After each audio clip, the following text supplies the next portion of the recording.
뒤에서 이렇게 눈을 감고 들으니까 오페라 하우스에 와 있는 느낌이더라고요. 감사합니다.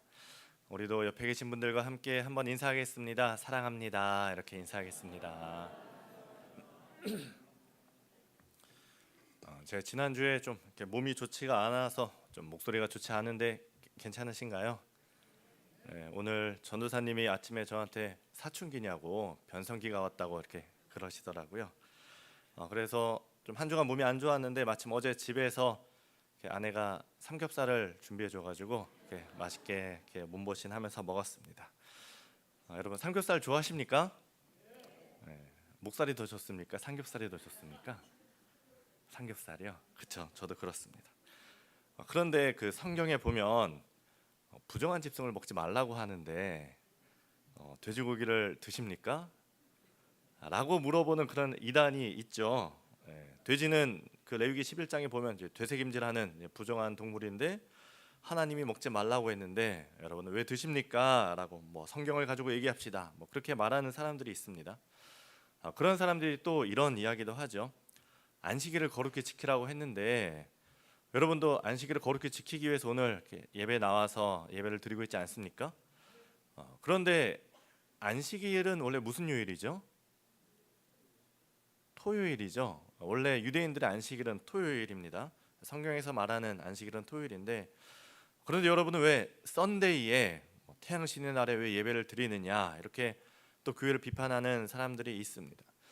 여러분은 뭐라고 대답하시겠습니까? 이런 이야기들이 비단 지금의 이단들이 만들어낸 말이 아닙니다. 이미 2000년 전에 그 초대교회 때부터 이런 문제들로 교회가 시끄러웠었습니다. 복음이 예루살렘과 온 유대와 사마리아와 땅 끝까지 전해지면서 이제 이방인들이 예수님을 믿고 교회 공동체 안으로 들어오게 되면서 무엇을 먹느냐, 언제 예배를 드리느냐 이런 것들로 한참 소란스러웠습니다. 하지만 우리가 알아야 될 것은 이런 문제들은 이미 다 결론이 난 이야기들입니다. 오늘 우리가 읽은 14장 3절에서 뭐라고 얘기합니까? 먹는 자는 먹지 않는 자를 업신여기지 말고 먹지 않는 자는 먹는 자를 비판하지 말라 이렇게 말씀합니다. 사도행전 15장에 보면 이런 문제들로 인해서 예루살렘 총회를 열었습니다. 여러 가지 사안을 가지고 모여서 회의를 한 것이죠. 그리고 그때 난 결론이 무엇이냐? 처음에는 할례 때문에 회의를 열었지만 정한 음식이나 부정한 음식에 대한 그런 논의도 함께 되면서 그들이 한 결정이 무엇이냐? 그 15장 20절에 보면 공동 번역이 좀 쉬워서 공동 번역을 가져왔습니다. 다만 우상에게 바쳐서 더러워진 것을 먹지 말고 음란한 행동을 하지 말고 목 졸라 죽인 짐승의 고기와 피를 먹지 말라고 편지를 띄웠으면 합니다. 이것이 결론인 것이죠. 음행과 더불어서 우상에게 바쳐진 더러운 재물 그리고 이제 목매어 죽인 것은 피를 빼지 않죠. 그러니 피를 먹을 수 있으니 이런 것들은 멀리하기로 하자 그렇게 결의를 한 겁니다. 이 외에는 다 오케이입니다. 할례를 받지 않아도 되고 돼지고기를 먹어도 되고 이미 초대교회에서 결정이 난 사항을 가지고 굳이 지금 이단들이 또다시 교회를 비판하는 사람들이 있는 것이죠. 잠깐 안식일에 대해서도 좀 더 이야기를 하자면 초대교회에도 이런 문제들이 있었습니다. 5절을 보면 이렇게 말씀하죠. 어떤 사람은 이날을 전날보다 낮게 여기고 어떤 사람은 모든 날을 같게 여기나니 각각 자기 마음으로 확정할지니라. 어떤 사람은 아마 유대인일 겁니다. 유대파 사람들은 기존대로 그들의 안식일 토요일에 예배를 드리는 것이 옳다고 생각하고 많은 헬라파 사람들은 예수님이 부활하신 그 주일 일요일에 예배를 드리는 것이 옳다 이렇게 생각을 하고 또 어떤 사람들은 또 한 가지 파가 있는데 토요일 일요일 상관없다. 한 주는 토요일 한 주는 일요일 혹은 한 달은 토요일 한 달은 일요일 이렇게 예배를 드리는 세 파가 있었습니다. 그걸 가지고 교회 소란이 있으니까 오늘 바울이 뭐라고 얘기합니까? 각각 자기 마음으로 확정할지니라 이렇게 이야기를 합니다. 우리 교회는 어떻게 지키고 있습니까? 우리 대한예수교 장로회는 AD 325년에 니케아 공의회에서 일요일을 주님께서 부활하신 그 주의 날로 주일로 정하고 그 전통을 가지고 우리가 주일에 모여서 예배를 드리고 있는 것입니다. 그래서 결론이 나옵니다. 골로새서 2장 16절에 보면 그러므로 먹고 마시는 것이나 절기나 초하루나 안식일을 이유로 누구든지 너희를 비판하지 못하게 하라 이렇게 말씀합니다. 이제 누군가 우리에게 와서 이런 이야기를 하더라도 우리가 흔들리지 않는 그 말씀과 믿음을 우리 안에 가지고 계시기를 바랍니다. 그런데 오늘 제가 정말 얘기하고 싶은 것은 어떤 이단의 문제가 아니라 비판에 관한 것입니다. 오늘 성경 말씀을 쭉 처음부터 보면 계속해서 비판하지 말라, 왜 비판하느냐 이런 이야기들이 계속 나옵니다. 이미 2000년 전에 이런 문제들로 서로 비판하며 교회가 소란스러울 때 바울이 뭐라고 얘기하느냐, 너희가 서로 그런 것으로 비판하지 마라. 하나님의 나라는 먹고 마시는 것이 아니다. 그런 것이 중요한 것이 아니다. 예수님께서도 산상수훈에서 이렇게 말씀하셨습니다. 우리 마태복음 7장 1, 2절 같이 한번 읽어보겠습니다. 비판을 받지 아니하려거든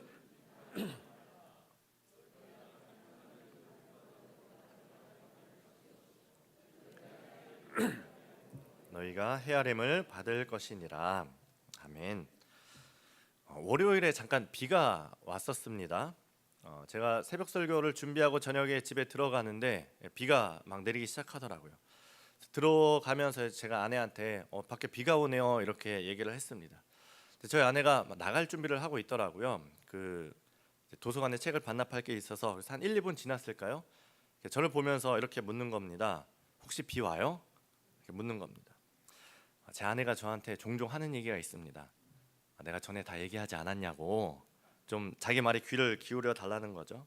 그래서 제가 비가 오냐고 묻길래 이렇게 쳐다보고 얘기했습니다. 제가 좀 전에 얘기하지 않았냐고, 너희가 비판하는 그 비판으로 너희가 비판을 받을 것이다. 오늘 주일 설교가 그렇게 정해졌다는 소문이 있습니다. 사람들은 참 이렇게 비판하기를 좋아하는 것 같습니다. 특히 인터넷이 발달된 지금은 더 그런 것 같습니다. 우리는 어떻습니까? 여러분의 입술에서는 비판이 더 많이 나옵니까? 아니면 인정과 칭찬의 말이 더 많이 나옵니까? 사람들이 왜 이렇게 비판을 할까 곰곰이 생각을 해봤는데 여러 가지가 이유가 있겠지만 그 중에 한 가지는 내가 높아지기 위해서 남들을 비판하는 경우가 있습니다. 내가 높아지기 위해서는 두 가지 방법이 있습니다. 하나는 내가 실력을 쌓고 올라가는 것이고, 다른 한 가지는 다른 사람들을 내려가게 하면 내가 상대적으로 올라가게 되죠. 그래서 보통 정치인들이 이렇게 좋아하고 많이 쓰는 방법입니다. 그래서 남을 비판하고 험담함으로 내가 높아지고 또 우월 의식을 느낄 수 있죠. 저 사람은 왜 이렇게 새벽 예배 안 나올까? 그 얘기는 뭡니까? 나는 새벽 예배 잘 나가는데 저 사람은 예배 시간이 자꾸 늦어, 가끔 빠지기도 해. 나는 잘 나오는데, 그런 걸 가지고 이제 험담이 되기도 합니다. 여러분, 말이라는 것은 힘이 있습니다. 신기하게도 남을 비판하면 모르는 사람이 그 얘기를 들으면 그 사람에 대한 안 좋은 인식이 쌓입니다. 누군가를 칭찬하면 그 사람에 대한 좋은 인식이 생기기도 합니다. 그래서 탈무드는 이렇게 얘기합니다. 남을 비방하는 것은 살인보다도 위험한 일이다. 살인은 한 사람밖에 죽이지 않지만 비방은 세 사람을 죽인다. 비방하는 사람 자신, 그것을 듣고 있는 사람, 그리고 화제가 되는 사람이다. 이렇게 얘기합니다. 이런 비판은 나쁜 비판이죠. 악한 비판입니다. 반드시 없어져야 할 것이고 필요하지도 않고 있어서도 안 될 그런 비판입니다. 다른 한 가지 이유는, 우리가 비판하는 다른 한 가지 이유는 저도 거기에 많이 해당하기도 하고 참 안타까운 이유기도 한데 경험이 없어서 그렇습니다. 경험이 없다는 말은 그 행동이 이해가 되지 않는 것이죠. 제가 가장 이해하지 못하는 사람들, 그리고 지금도 정말 있어서는 안 된다고 생각하는 것이 음주운전입니다. 물론 음주운전 자체를 하면 안 되겠지만 제가 그 사람들을 이제 강하게 비판하고 이해하지 못하는 이유가 뭘까요? 저는 술을 안 마시니까. 음주운전은 제가 절대 하지 않을 일이니까 제가 더 강하게 이야기를 할 수 있는 거죠. 한 가지 예를 들어보겠습니다. 어떤 이제 모태 신앙으로 태어난 청년 이제 A군은 지금까지 태어나서 한 번도 주일에 예배를 빠진 적이 없습니다. 단 한 번도 성경책을 들고 오지 않았던 적이 없습니다. 그런데 이 A군이 최근 교회에 나오기 시작한 이 B양을 보니까 예배 시간에 자꾸 늦고 성경책도 안 가지고 다니는 거죠. A군이 도저히 이해가 되지 않습니다. 아니, 예배 시간에 성경을 안 가지고 와? 군대를 안 갔다 와서 그런가? 전쟁 나면 총도 안 들고 갈 건가? 이렇게 생각을 하는 거죠. 왜 안 가져올까? A군이 생각하다가 그렇구나, 새 가족이라서 성경책이 없을 수 있겠구나 해서 이 신실한 청년 A군이 B양한테 성경책을 한 권 선물해 줬습니다. 그리고 다음 주 B양이 성경책을 또 가지고 오지 않았습니다. A군이 생각합니다. 쟤는 교회를 왜 다니는 거야? 친구 만나러 오는 거야? 예배를 뭐라고 생각하는 거야? 그런데 그 순간 더 충격적인 일이 발생합니다. 예배 시간에 갑자기 전화벨이 울리기 시작한 거죠. 누구의 전화기였을까요? B양의 전화기가 울리기 시작한 겁니다. 더 가관은 B양이 갑자기 고개를 숙이더니 나 예배 중이야 이러고 있는 겁니다. A군이 어떤 생각이 들까요? 막 속이 너무 답답합니다. 저게 무슨 그리스도인이냐, 어떻게 예배 시간에 전화를 받지? 뭐 회사 면접 가서도 전화 받을 기세네, 이런 생각을 합니다. 제가 굉장히 극단적인 이야기를 했지만 우리의 모습이 이런 모습이 아닐까 그런 생각이 종종 듭니다. 제가 음주운전 이야기를 했지만 비판하는 사람들의 가장 큰 특징은 그 잘못을 저질러 본 적이 없다는 이유가 있을 수 있겠죠. 내가 예배 중에 전화를 받으면서 다른 사람 전화 받는다고 비판하진 않겠죠.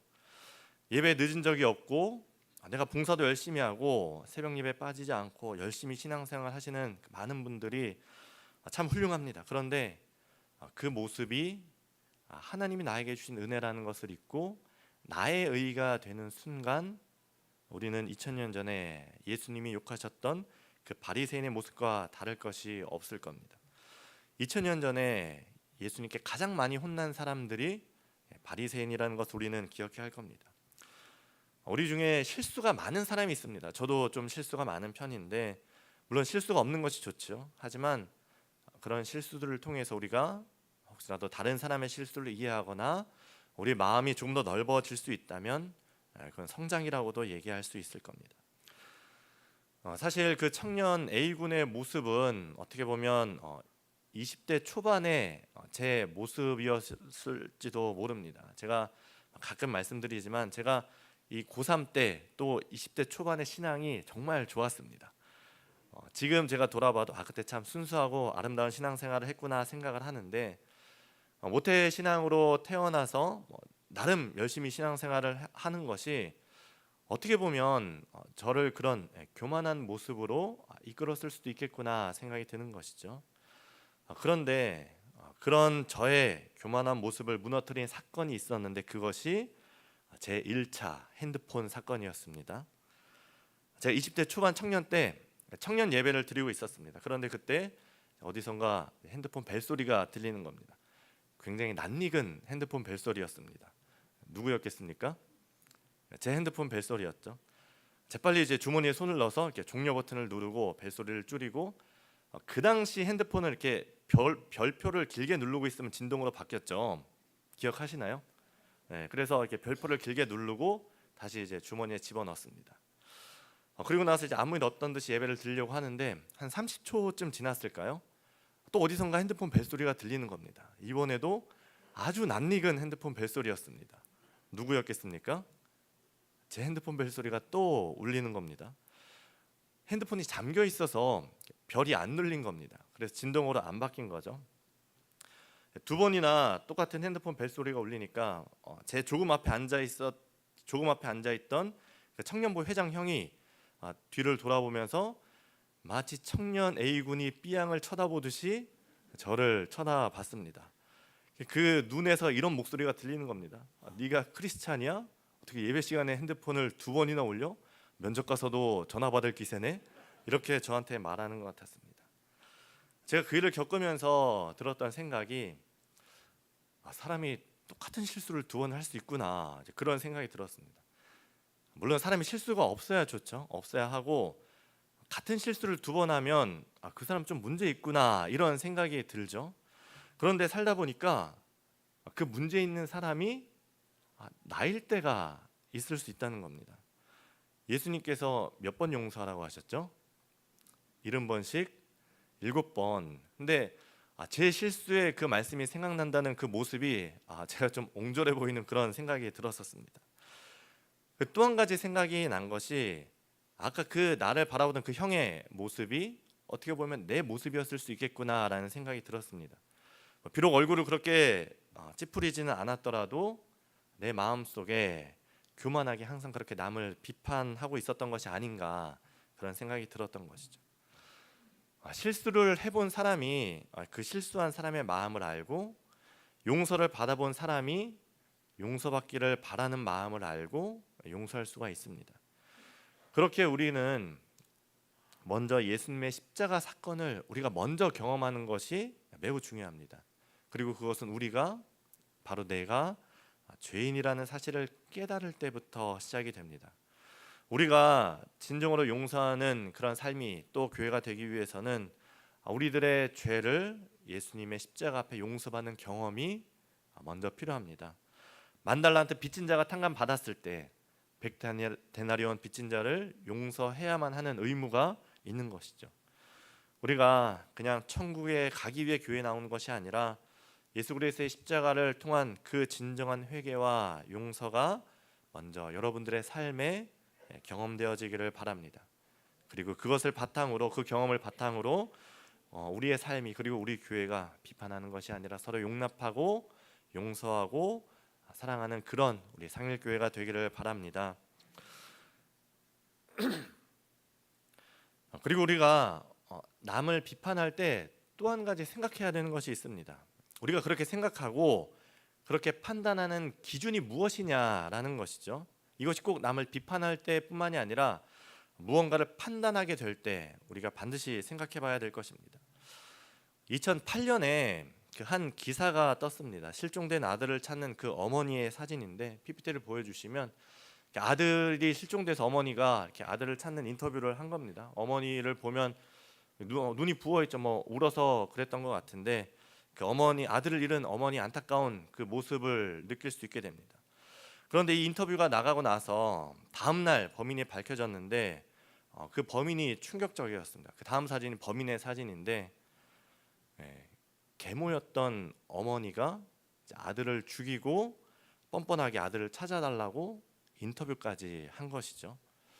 우리가 처음 보면서 어머니가 안타깝구나 생각이 했지만 나중에 보니까 그게 아닌 거죠. 인터넷이 발달되면서 이런 경우가 더 많아졌습니다. 제가 새벽에도 한번 말씀드렸지만 그 예전에 2017년인가요? 240번 버스 사건이 있었습니다. 아이가 이제 혼자 내렸고 엄마는 내리지 못했는데 막 엄마가 소리 지르면서 막 내려달라고 했는데 버스 운전기사가 막 그냥 가고 막 욕했다, 이런 얘기가 있는데 결국에 사실이 아닌 걸로 밝혀졌죠. 예전에 어린이집 바늘 학대 사건이 있었습니다. 아이를 막 선생님이 바늘로 찌르면서 학대했다, 이런 얘기가 있었는데 결국에 대법에서 무죄 판결이 났죠. 예전에 최선당이었나요? 임산부를 발로 찼다, 이런 얘기가 있어서 열심히 불매 운동을 했는데 결국은 아닌 걸로 결론이 났었죠. 우리는 겉으로 이렇게 보이는 것을 보고 많은 것을 판단을 합니다. 우리는 객관적이라고 생각하는 우리들의 판단이 과연 얼마나 맞느냐 하는 것은 누구나 장담할 수 없는 것이죠. 많은 경우 맞을 수 있습니다. 하지만 틀릴 수도 있는 것이죠. 제가 정말 억울하게 비난을 받은 경험이 있는데 그것이 바로 제 2차 핸드폰 사건이었습니다. 제가 전도사 시절에 예배당 뒤편에서 이렇게 예배를 드리고 있는데 그때도 갑자기 핸드폰 벨소리가 울리기 시작하는 겁니다. 제가 앉아 있는 그 바로 뒷자리에 핸드폰 벨소리가 울리는 겁니다. 근데 핸드폰 주인이 거기 없었습니다. 그러니까 제가 제일 가깝고 제 뒷자리에 있었으니까 제가 이제 핸드폰을 가져다가 끌려고 보니까 그때가 스마트폰이 한참 처음 나올 때라서 저는 아직 스마트폰을 안 쓰고 있어서 어떻게 끄는지를 모르겠는 겁니다. 그래서 어리버리 하고 있는데 전화가 끊어졌습니다. 그래서 다행이구나 하고서 다시 놨습니다. 항상 불길한 기운은 틀리는 법이 없죠. 한 30초쯤 지났을까요? 어떻게 됐을까요? 또 핸드폰 벨소리가 울리는 겁니다. 전화를 받지 않으면 여러분 좀 이따가 전화하십시오. 한 5분에서 30분 있다 전화하십시오. 전화벨 소리가 울리니까 제가 다시 그거를 이렇게 가져다가 꺼야 되는데 끌 줄 모르니까 핸드폰을 들고 뒤에 앉았으니까 예배당 문을 열고 나갔습니다. 어떻게 하다가 안 되겠어서 핸드폰을 껐습니다. 끄고 나서 문을 열고 들어오는데 제 조금 앞에 앉아있던 목사님이 뒤를 쳐다보시면서 마치 청년 A군이 비양을 쳐다보듯이 저를 쳐다보는 겁니다. 나중에 알고 보니까 그 핸드폰이 이렇게 설교하러 나가신 목사님이 핸드폰을 거기다 놓고 설교하러 나가셨더라고요. 그런데 핸드폰 벨소리는 울리고 제가 그 핸드폰을 들고 밖으로 나갔다가 들어왔으니 누구 핸드폰입니까? 누가 봐도 제 핸드폰인 거죠. 그렇게 이제 억울하게 비난을 받았던 경험이 있습니다. 우리는 살면서 많은 걸 판단합니다. 야, 이건 좋아, 이건 나쁘다. 저 사람은 좋은 사람이야, 저 사람은 나빠. 하지만 그 기준은 어떻습니까? 지극히 주관적인 거죠. 우리가 신앙생활을 하면서도 많은 것을 판단합니다. 누구는 참 신앙이 좋아. 저 사람은 믿음이 별로야. 우리 부서는 누구 때문에 안 돼. 누구는 그렇게 신앙생활 안 돼. 저래서 천국 갈 수 있을까? 또 우리가 뉴스를 보면서 이렇게 많은 범죄 사건들을 보면서 그렇게 얘기합니다. 저런 놈은 지옥 가야 돼. 우리가 누구이기에 다른 사람의 구원을 판단할 수 있겠습니까? 오늘 본문 마지막에 바울은 우리에게 이렇게 얘기합니다. 14장 10절에서 12절입니다. 같이 한번 읽어보겠습니다. 내가 어찌하여 내 형제를 비판하느냐? 어찌하여 내 형제를 업신여기느냐? 우리가 다 하나님의 심판대 앞에 서리라. 기록되었으되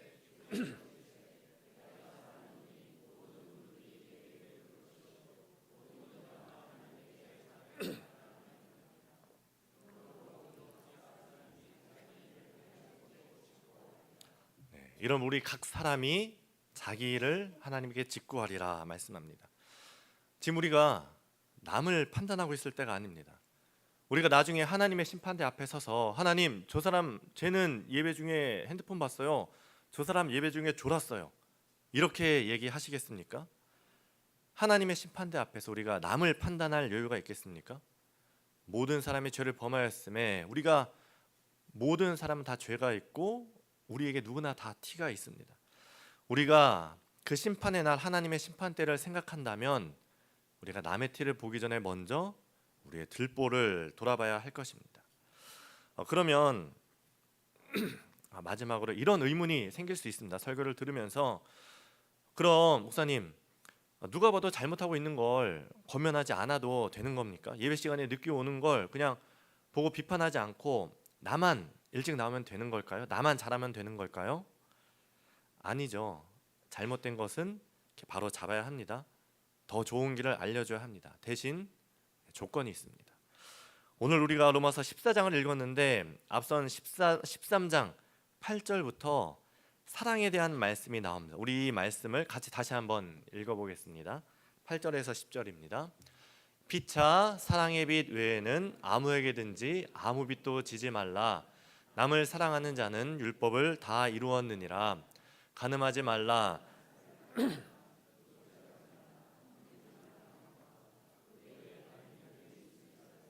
내 이웃을 내 자신과 같이 사랑하라 하신 그 말씀 가운데 다 들었느니라. 사랑은 이웃에게 악을 행하지 아니하나니 그러므로 사랑은 율법의 완성이니라. 아멘. 토라, 우리가 모세오경을 토라라고 하죠. 이 토라에 613가지의 계명이 있습니다. 창세기 1장 28절에 생육하고 번성하라부터 시작해서 신명기 31장 19절 너희는 이 노래를 토라죠.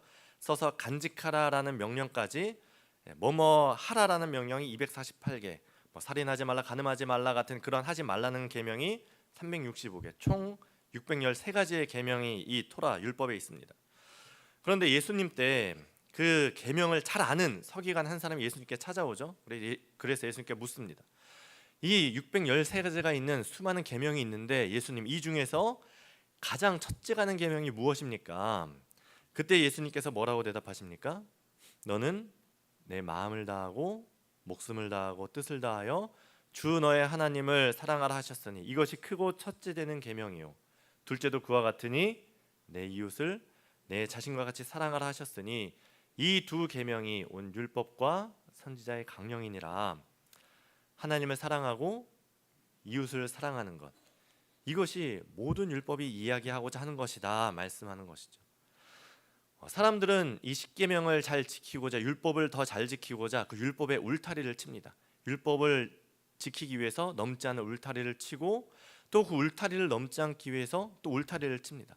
안식일을 거룩하게 지키기 위해서, 일을 하지 않기 위해서 무엇이 일인가 울타리를 치고, 그 일을 하지 않기 위해서는 어떻게 해야 될 것인가 자꾸 울타리를 칩니다.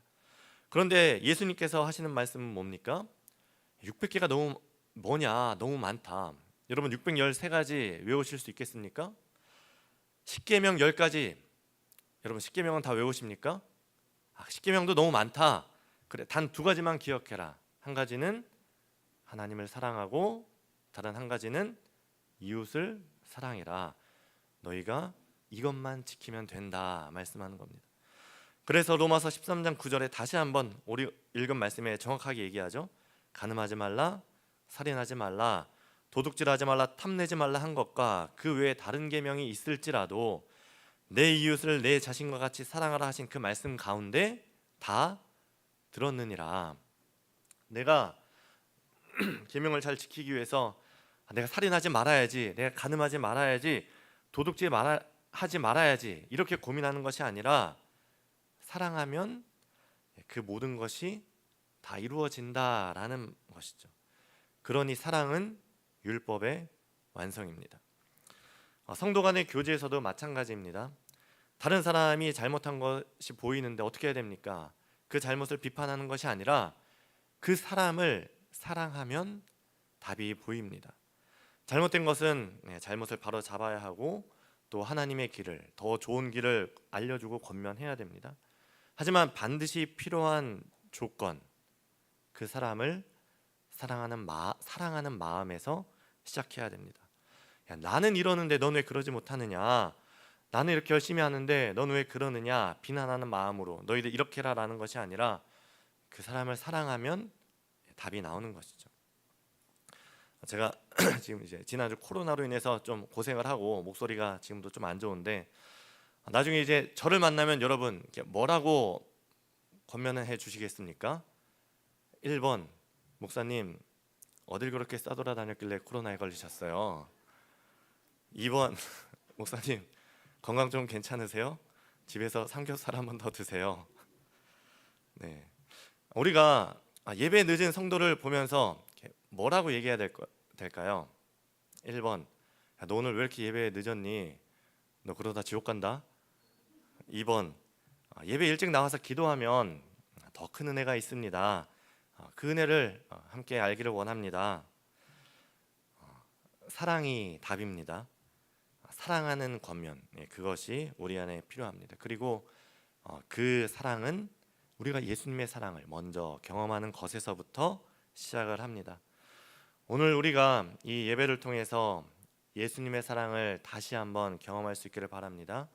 그리고 이제는 우리가 그 사랑으로부터 남들의 그런 잘못을 조금 너그러운 마음으로 바라볼 줄 아는 그 사랑과 좀 여유가 생겼으면 좋겠습니다. 이렇게 예배 시간에 벨소리가 울리면 여러분 어떤 생각이 듭니까? 여러 가지 생각이 들 수 있죠. 모른 척 할 수도 있고, 뭐 이렇게 막 마음으로 비판할 수도 있고, 또 어떤 사람은 이제 내 핸드폰을 볼 수도 있죠. 진동으로 바꿨나. 그런데 우리 안에 핸드폰 벨소리가 울리면 좀 그 음악에 맞춰서 좀 이렇게 들썩일 수 있는 좀 이런 여유가 우리 안에 있었으면 좋겠습니다. 그렇다고 여러분 이제 진짜로 막 이렇게 다 같이 이러시면 안 됩니다. 네, 이제 2025년도 벌써 절반이 더 지났습니다. 이제 곧 9월이 되고 하반기가 시작이 되는데, 이 남은 하반기 한 해는 우리가 비판하기보다는 용납하고, 또 판단하기보다는 사랑하는 그런 교회가 되기를 바랍니다. 예수님께서 1만 달란트 빚진 우리를 용서하신 것을 우리가 우리의 가슴에 새기고, 또 예수님께서 죽기까지 우리를 사랑하신 그 사랑을 우리 영혼에 새기고, 우리 교회가 이 남은 시간 서로 용서하고 용납하고 또 사랑하는 그런 교회가 될 수 있기를 간절히 바랍니다. 기도하겠습니다. 거룩하신 하나님, 오늘도 우리에게 하나님의 말씀을 들려주심에 감사합니다. 우리는 연약하여서 쉽게 판단하고 또 비판하기를 좋아합니다. 그러나 주님은 그런 우리의 연약함도 품으시고 십자가로 용서해 주셨습니다. 이제 우리도 주님의 사랑으로 서로 바라보게 하시고 우리의 말 한마디 또 시선 하나에도 사랑이 흐르게 하여 주옵소서.